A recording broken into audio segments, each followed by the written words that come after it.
Hey, what's up guys? And welcome back to another Reddit Stories video. You guys seem to keep loving these videos and keep asking for more and more. So let's do another Reddit video. So sit back, relax, and if you're new here, subscribe. It's the channel's goal to be at 1,000 subscribers by the end of the year, and I think we can do it. So please subscribe. These things walked in the street and waved as I drove by, dodging me as I swerved towards them.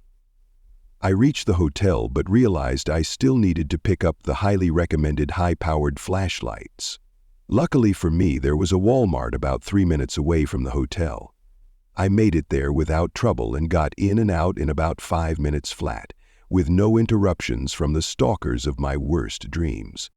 I finally made it to the hotel and went up to the 4th floor to reunite with my family. My wife answered the door after I knocked, and I saw my daughter passed out on the couch.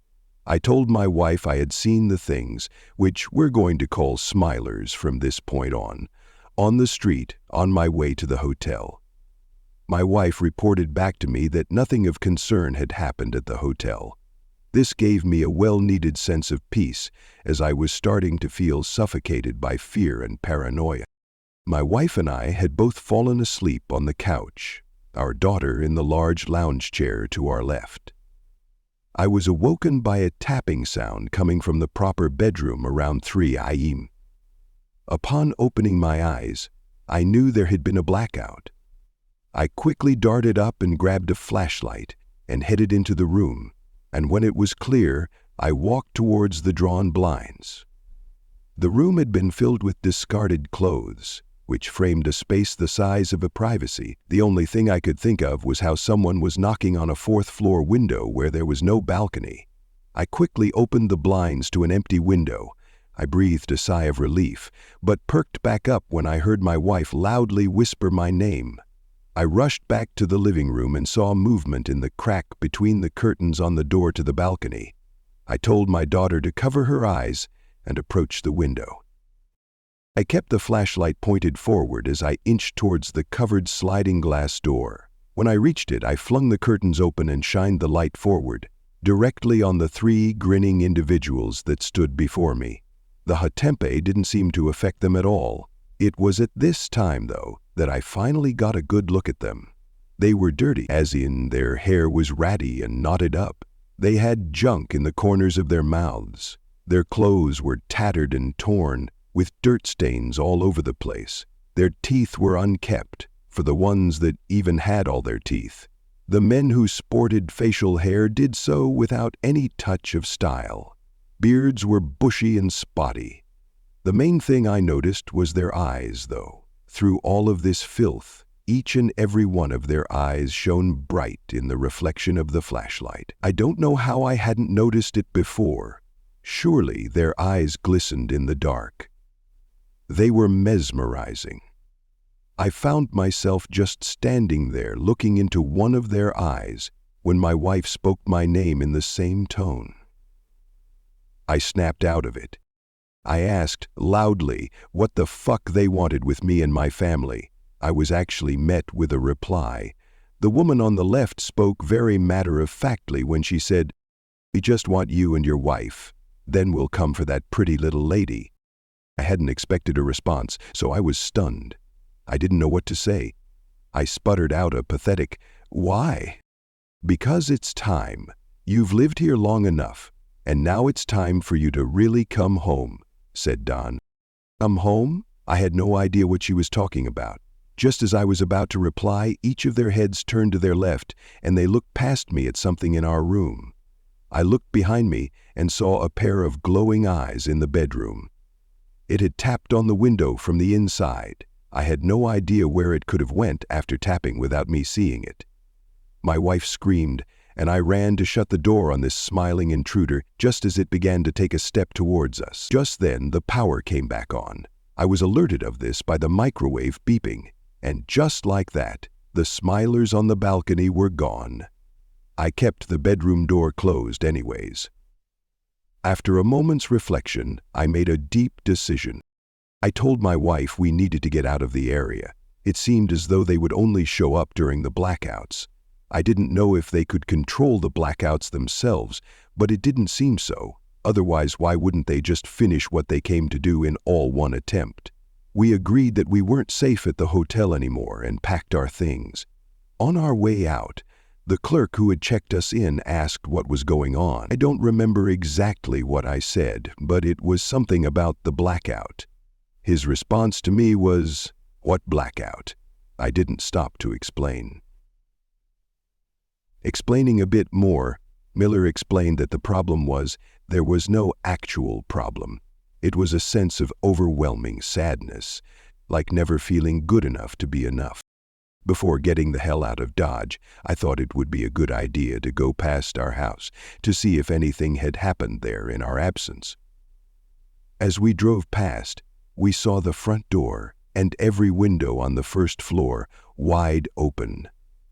All the lights were off inside, but I could just barely discern the glow of the display on the electronic components in the living room from the road, so it wasn't due to a blackout. I had left a few lights on before I left, I know I had. Instead of stopping to investigate, we just kept on driving, heading for the freeway. We've been on the road for many hours now, heading east. We haven't seen anything yet, but it's also not nighttime. If I'm able to figure anything out, I will post in an update tomorrow. Please wish me and my family luck. I have a feeling we're going to need it. I suppose I was a bit cryptic last night when I said we'd been on the road. I think I let myself get psyched out by someone saying we could be tracked, so I didn't give out where we were going. About 3 hours after I posted last night, we made it to my in-laws' cabin. It is located within the woods, and although that may sound foolish, I thought it to be a good place to go because there are 4 generators there. We stopped again at a Walmart and stocked up on food, flashlights, although I now know they don't affect the Smilers, water, other random supplies, and I bought 2 large hunting knives.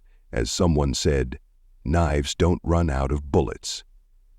We didn't pass anywhere that sold ammunition, otherwise I would have stopped and gotten as much as I could carry. We got to the cabin around 9-ish last night, so already we were preparing for something to happen. We put our daughter to sleep in the family room of the cabin and stayed in there with her. I brought 2 of the generators into the room with us so they would be handy in the event of a Smiler-caused blackout. We had all the blinds closed except one, and that was simply so I could maybe see one of these things flailing about towards us before it saw us. The woods were pitch black beyond the solitary beam of light that shone through the uncovered window. The silence around us proved to be too unnerving to handle, so I put a DVD I had bought in the player to have some background noise while my wife and I anxiously awaited whatever may or may not be coming for us tonight. The buck-up. It was around 12:30 that I jolted awake. I must have dozed off while sitting there with my wife, who was now asleep as well. The power was still on, but the lights flickered. I quietly stood up and looked out the window. I saw nothing at first. Then, in the distance, I saw 2 very small orbs of light just appear into existence. They were stationary for a moment, then began to bounce up and down. Then about a foot away from those, 2 more appeared, and 2 more, and 2 more. There must have been 40 of these lights, all starting as still as can be, and then proceeding to lightly bounce up and down. Then I realized they were getting bigger as they bounced. And then again I noticed they weren't just getting bigger, they were getting closer. They were the Smilers' eyes. I couldn't see their bodies in the darkness of the night, but their eyes shined like sparklers on the 4th of July as they got closer. Finally I saw the first one's silhouette. It was big, bigger than any I'd seen before. And shortly after that, the rest came into my view. I woke my wife and told her to protect our daughter. It was then that the lights went out. I immediately revved up the generator and plugged the lights into it. I looked out the window and the Smilers had stopped advancing. They then let out an ear-shattering howl of laughter, as if someone had just told them the funniest joke they'd ever heard. In the middle of this, the generator shut off. I scrambled to start the other one, but all it did was rev. It never turned over. They somehow blocked the use of the generators. I felt like this was it. I felt like they had us trapped, and that this was the end of the line.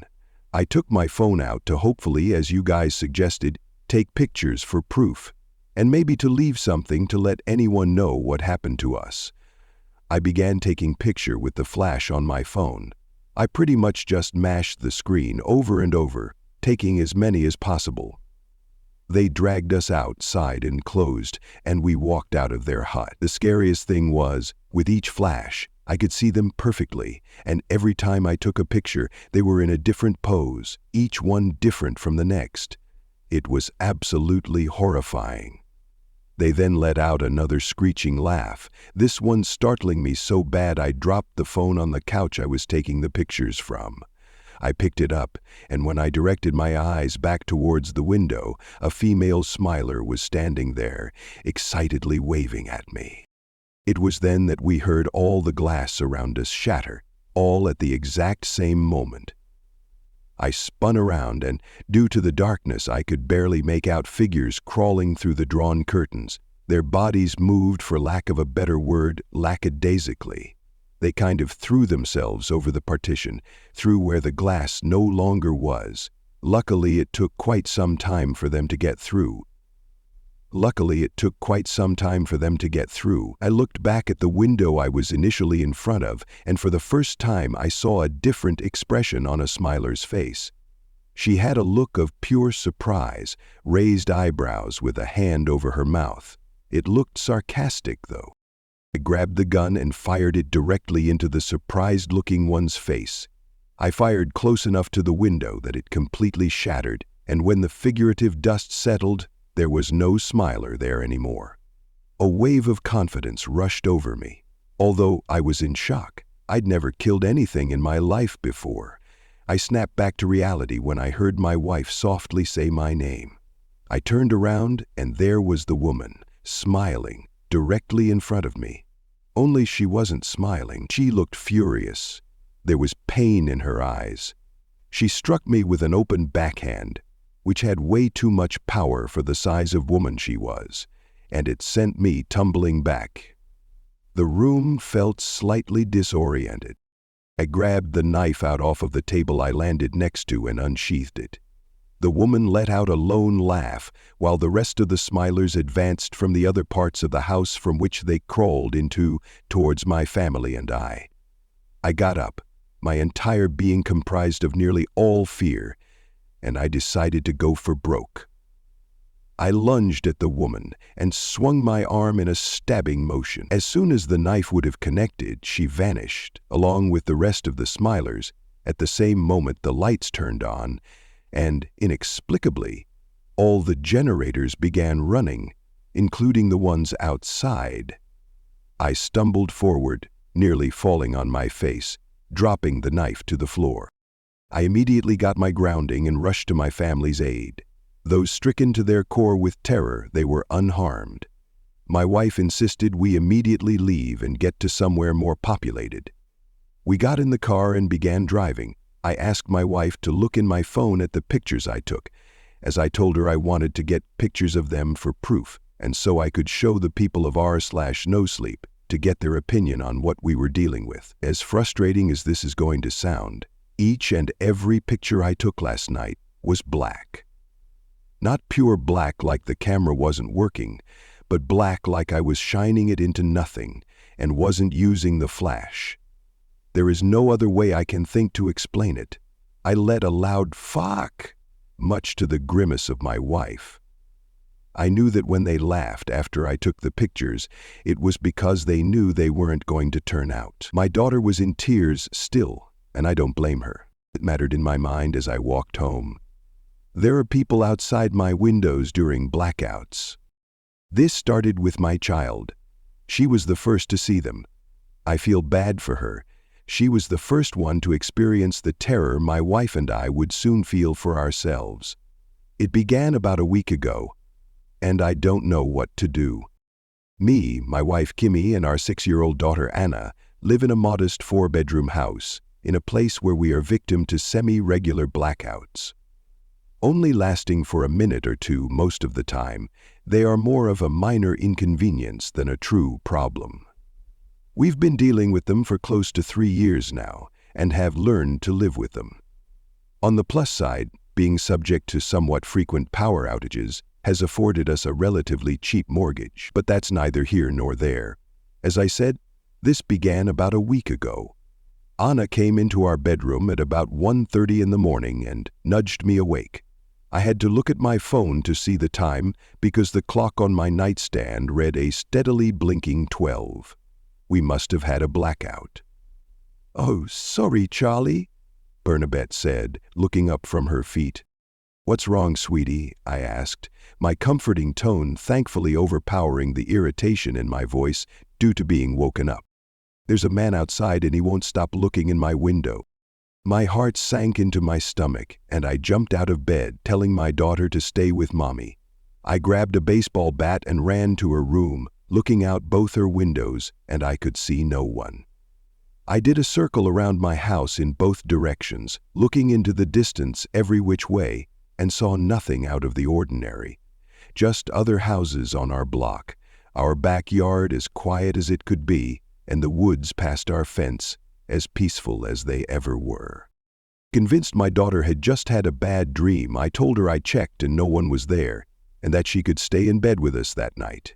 The following morning, she asked about this man outside her window again. I told her that she had just had a bad dream and to not worry about it. That night, I was up late, getting some writing done. My laptop switched to battery mode, so I kept working. I kept trying and switching back and forth between my laptop and my phone. It was about a minute and a half later when the power came back on and I heard footsteps coming down our hardwood hallway floor. As I turned around, I saw my daughter stumble into my office with a look of sheer horror in her eyes. She said that the same man and 2 other people had come up to her window and said that they were going to get you and Mommy and save me for last. Through her hysteric tears, she was hardly intelligible. I once again ran around the house, searching for anything that could confirm my daughter's reason for being so horrified. I found nothing, and again let her sleep in our bed while I eventually dozed off in my office. I was awoken in the morning by my wife, who had been unaware of the events the night prior. I told her I had checked it out and we had nothing to fear. She wasn't satisfied enough and resolved to sleep in Anna's room with her that night. I was once again working on my project late when the power once again went out. Now, when I say we get semi-regular blackouts, I mean maybe 3 or 4 times a week, maybe, and like I said, only for a minute or 2 at a time each. Rarely did we get 2 in a row, and I don't think we ever had 1 3 nights in a row. This one lasted much shorter than the rest. It lasted about 15 seconds, and about 3 seconds before the power returned, I heard my wife let out a shrill scream. I sprinted out of my office and into Anna's room as her nightlight and alarm clock came back on, and found my wife and daughter huddled in the corner of the room. I asked what was wrong, and my wife confirmed Anna's stories. This time, 5 people had come up to the window and had been just smiling and waving, but not in a nice way. She said their smiles were crooked and wide, as if they were straining to smile as big as they could, with their eyes wide open. My only response to being told this was, "What the heck?" She said when the lights came back on, she looked away for a moment, and when she looked back, the people were gone. We called the police and made a statement, and they agreed to put a patrol car down the street from our house and have an officer keep an eye on us. This gave us a sense of peace, if only for that night. We rested easy for most of the night, Anna sleeping in the bed with my wife in our room, and I was in the living room watching TV, until the power went out. I looked out the window, and to my surprise, the rest of the houses on the block were still with power. Porch lights were still on, and the glow of televisions in other houses still illuminated through their windows. It was then that I saw a group of people slowly walking down the street towards our house. They were in the middle of the street, under the still shining street lights, just casually strolling, and the cop was doing nothing. As they got closer, I noticed they were walking very loosely, their bodies being held up with the least amount of effort possible, their backs arched backwards a tiny bit, with their arms flailing back and forth as their nimble legs carried them towards my home. And it was when they got even closer that I saw their smiles. My wife hadn't exaggerated. Even from a distance, the street light showed me that their neck veins were popping out from straining to smile as wide as they could. I stared out my window at them, trying to figure out what they were doing, when from out of nowhere one of them popped up in front of me, sending me falling back onto the floor. It was a man looked to be about 30, just standing there, waving at me with that gross smile stretching his face. I stood up and looked out the window I could see the cop through. Not only was he sitting there doing nothing, but there was another group of 3 of these, whatever they are, flailing past his car. Unless he was sleeping, there is no way he could have missed them. They all converged on the sidewalk adjacent to my front yard and lined up horizontally. Then, as if in a choreographed fashion, from the left to the right, each one began doing their creepy walk towards my house. I was frozen in fear for a moment, but then snapped out of it. I had to make sure my family was okay, so I rushed down the hall to my bedroom. To my horror, my wife and daughter were not in the bed where I'd left them earlier. There was, however, 2 of these freaks outside each of our bedroom windows. I screamed at the top of my lungs, "What did you do with my family?" And just then the lights turned back on and my wife and daughter came out of our walk-in closet. They both hugged me and cried while I stood there in shock. I looked out the window and saw no one. I broke away from the hug and rushed back to the living room. There was no one in any direction for as far as the eye could see. I couldn't make sense of this. In a moment of sadness, I turned to my wife and started crying too, but I couldn't make sense of this. Almost a week later, 2 weeks later, I armed myself with my baseball bat and walked over to the police car. There he was, wide awake, sitting and listening to music. I asked what the hell he was doing there if he wasn't going to do anything to help us. I explained that people had walked directly towards him and past him, and he just sat there doing nothing. He claimed he hadn't seen anyone and had been awake the whole time. He then told me to get back in my house while he went and did a search of the neighborhood. I saw him drive off down the street, shining his spotlight through each and every yard and side yard on the block. My family and I stayed up together in the living room for the rest of the night. Nothing happened for the next 2 nights, so we thought that whatever was going on had passed. Even so, I went to my father's house the day after the last incident and retrieved the gun I had there, a .45 caliber Glock 37. Normally my wife didn't allow guns in the house, but with the events of the previous few nights, she made an exception to the rule for as long as we had to deal with this. It was last night that things happened again. The 3 of us had taken to sleeping in the living room together so as to stay together and to be the most prepared if something happened again. We were all asleep when I was awoken by a tapping on the window. The first thing I noticed was all the power was out, and I took a quick glance across the street to see the neighbor's porch light still on. It was once again only us that had been affected by this power outage. I then redirected my attention to the direction of the tapping.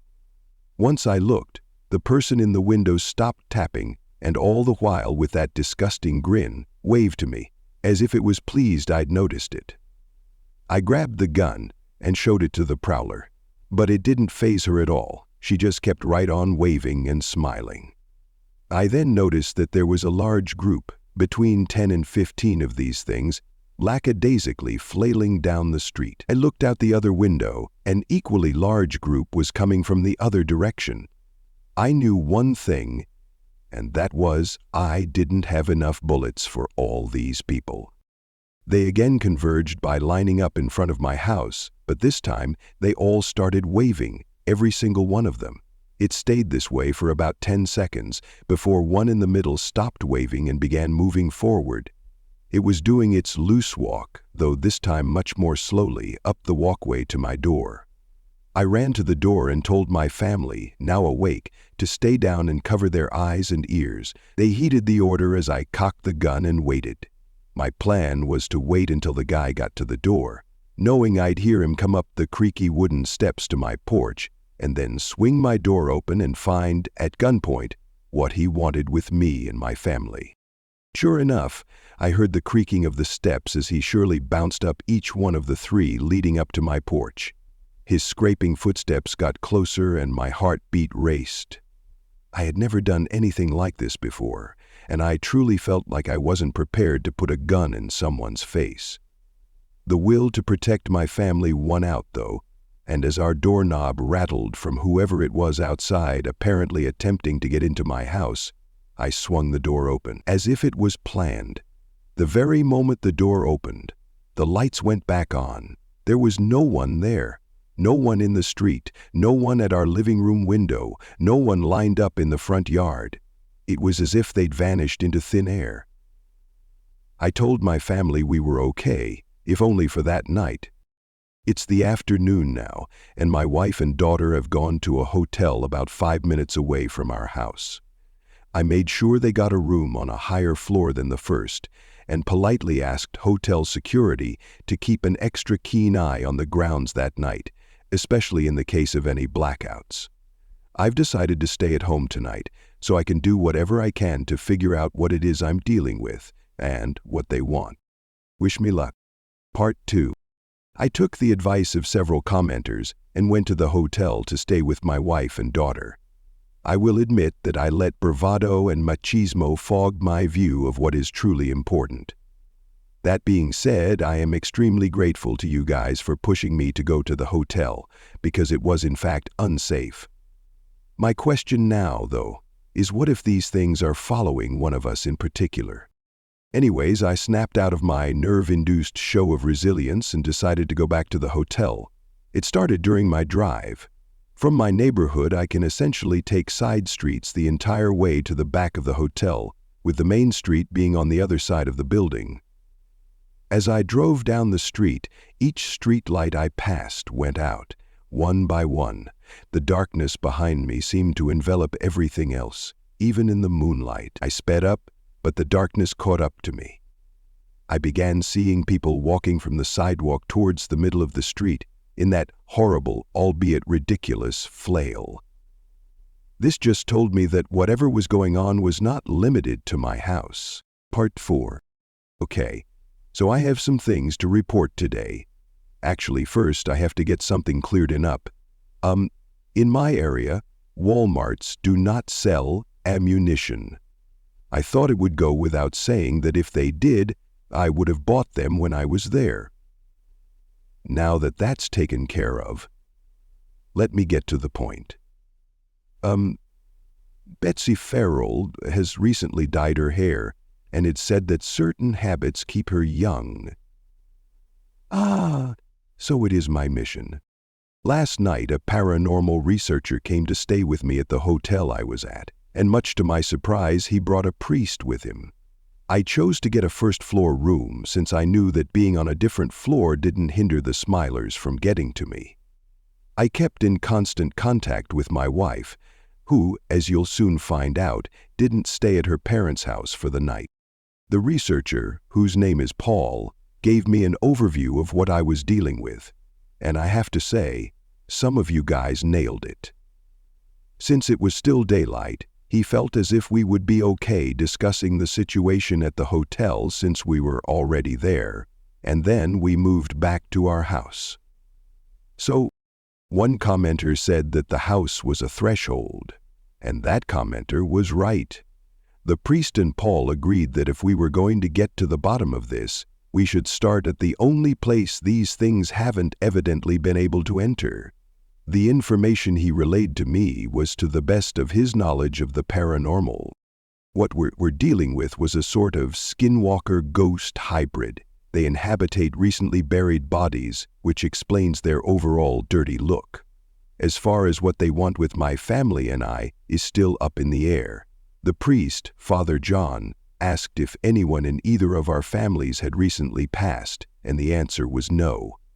I had my wife on speakerphone while we spoke about this. The only conclusion we could come up with was that the Smilers had us mistaken with another family. Kind of a cop-out if you ask me, but at least it was something. We made the hour-long trip back to our house. When we got there, the doors were shut and all the blinds were drawn, a difference since I had last seen my home.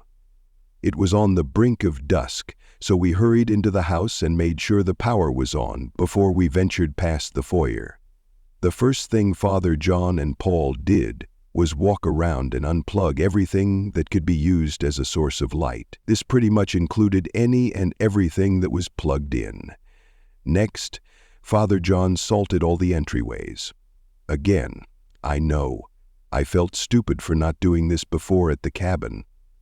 I just think, with all the commotion, I should be allowed a slip-up or two.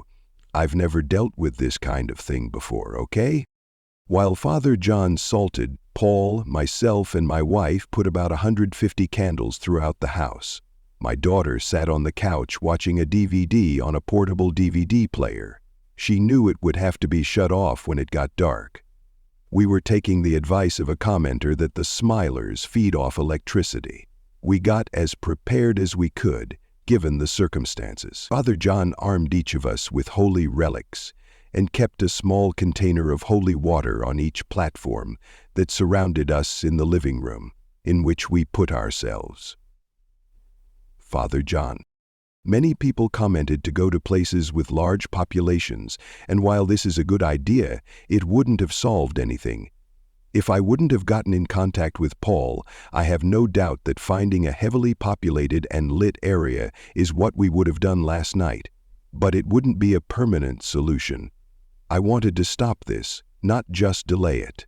That said, I have to thank each and every commenter for your hypotheses, your tips, and your tricks. You have all given me invaluable information, and I truly believe my family and I would not have made it this far without your help.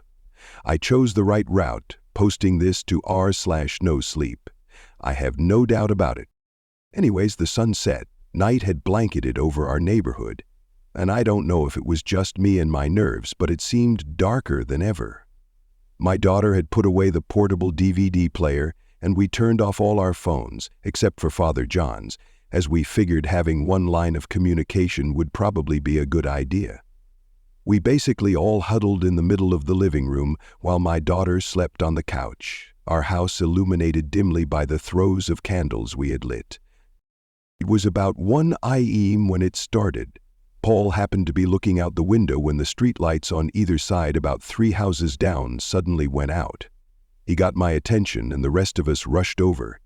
The next set of lights went out. It was between this set going out and the next one that we finally saw them, limbering along in the Bernie light fashion they do, eyes glistening in the moonlight. I immediately saw the fear in Paul's eyes. He voiced his concern. I know I said what they were, but I've never seen one before. Thought, fucking great, lot of help you'll be now. Perhaps selfishly, but it kind of irritated me that he was about as skilled with these things as I was. However, at least he could see them.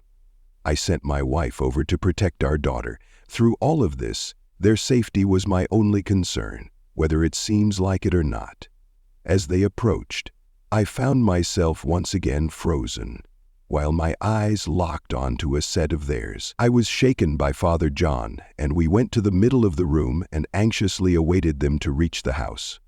Sadly, there wasn't much we could do on the offensive side of things.